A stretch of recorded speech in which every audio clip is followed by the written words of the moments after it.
With her grandfather's support, it was hard for things not to go her way.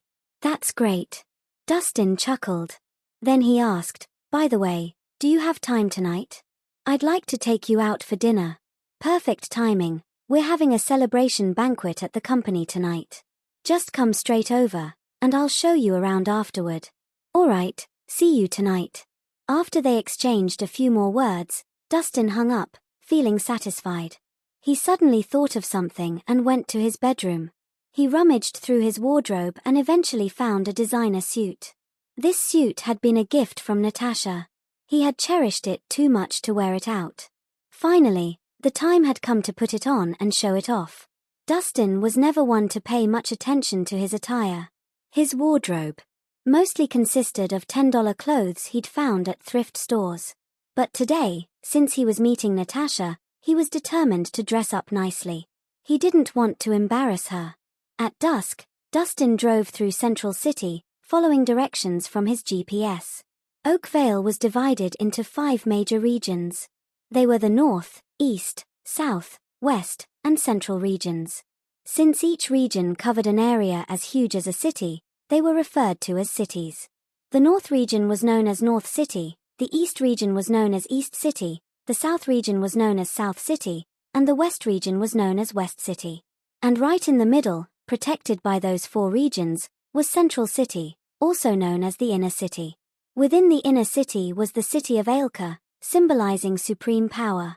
It was a sacred place that countless ambitious individuals dreamt of being in.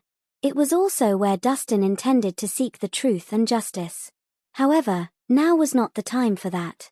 Inner City was quite congested, as it happened to be rush hour. Even though Dustin had left an hour early, it was already dark when he finally arrived at his destination. Natasha hosted the celebration at Skylight Heights Hotel, a luxurious 5-star hotel. The venue was perfect for hosting a grand celebration as it offered a wide range of entertainment facilities. It was a high-end establishment with excellent service, making it the ideal choice for hosting such an event. Meanwhile, inside Banquet Hall 1 on the top floor of the hotel, a group of young men and women had come together. They were all elegantly dressed, toasting their drinks and chatting happily. On stage, song and dance performances were constantly entertaining the audience below. The entire banquet hall was abuzz with vibrant energy. Cody, do you think Ms. Harmon will show up tonight?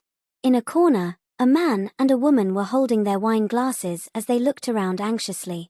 It was as if they were searching for someone. They were none other than Harper and Cody. Of course, she will, Cody said confidently. He continued, I've asked around. Today is Dash Corporation's celebration banquet. As the chairwoman, she's bound to be here. She'll probably arrive shortly. I'm a bit worried. Can Ms. Harmon really help us? Harper expressed her concerns. She had been traumatized by the arson at Harmony Healers today.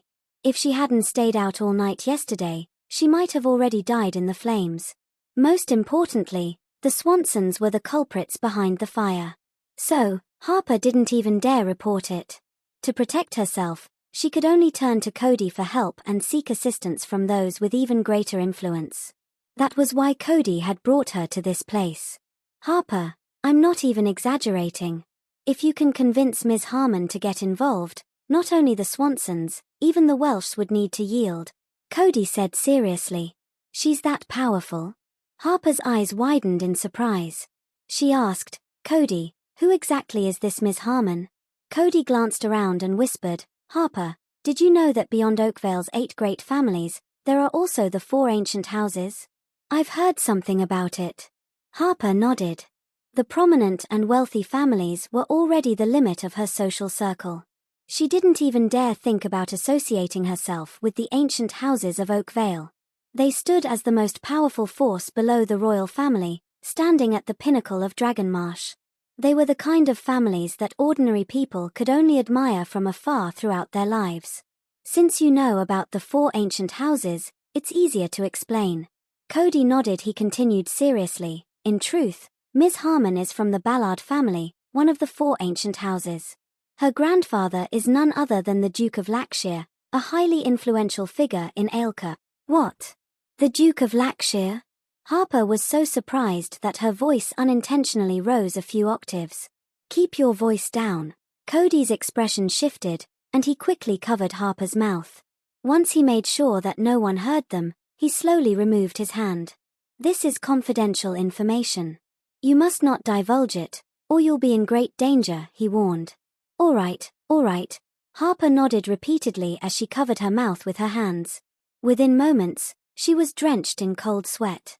The woman she was meeting today was the granddaughter of the Duke of Lancashire. That was far from what she expected. The Duke of Lancashire was such a prominent figure that they could easily request an audience with the king. With just a single step, he could make Oakvale tremble. In the presence of such an authoritative figure, the Swansons and the Welshs were like ants. They weren't even worth mentioning. With that thought, Harper became excited. If she could impress Natasha, she could align herself with the towering giant that was the Duke of Lancashire. With that connection, she could potentially achieve anything in Oakvale. "Harper, do you realize how powerful she is now?" Cody's face displayed a hint of pride.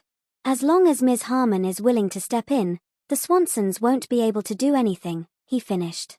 "You're right." Harper nodded enthusiastically. She was filled with delight. She had made up her mind. She was going to impress Natasha no matter what it took. By doing so, she could turn her situation around. Plus, she could also rise to the upper circle of Oakvale's elite. "By the way, Cody, how do you know all this?" Harper suddenly became curious. "To be honest, my uncle is a military advisor in the monarchy working under the Duke of Lancashire. He has a lot of connections. So it's easy for me to learn about all these secrets," Cody replied proudly. In fact, Natasha's identity was already publicly known within the powerful circles. It wasn't much of a secret. Rather, it was something most ordinary people wouldn't come across. "Cody, you're truly amazing." Harper gave him a thumbs up, her sparkling with admiration. The look of adoration on her face pleased Cody. Having a devoted fangirl following him around certainly boosted his ego. "Cody, what does Ms. Harmon look like? What if she comes, and we don't recognize her?" Harper's eyes scanned around nervously. She was afraid of missing the opportunity if she made a mistake. "I don't exactly know what she looks like, but I'm sure she's exceptionally beautiful," Cody affirmed confidently. "You've never even seen her, so how would you know she's beautiful?" Harper was puzzled. "Even though I haven't seen her, I've heard about her beauty," Cody replied. Taking a sip of his wine, he said calmly, "I believe you must be familiar with the beauty ranking." "I know about that." Harper nodded. The beauty ranking, also known as the Belle Hundreds, is a list of 100 gorgeous women. They were all carefully selected from across the country. Their looks are the main basis for evaluation. Next is their family background, followed by personal talents. Women across the nation take pride in earning a spot on the beauty ranking. But the selection process is exceptionally rigorous, and only the most outstanding beauties make it to the list. When Harper finished speaking, a trace of sadness flickered in her eyes. She considered herself a woman with striking beauty and considerable talents, yet she couldn't even make it to the lowest rank of the beauty ranking. There were too many beautiful women in Dragonmarsh. That's right. Those who make it onto the beauty ranking are all stunningly beautiful, and Ms. Harmon is one of them. Cody's expression was full of anticipation. "What? Ms. Harmon is on the beauty ranking?" Harper was both surprised and envious. It was no wonder Cody was so confident earlier. Not only is she on the list, but she also ranks among the top. She is currently in third place. Cody's statement was astonishing. Third place? Harper's eyes widened, and her voice began to tremble. Making it onto the beauty ranking was an impressive feat on its own.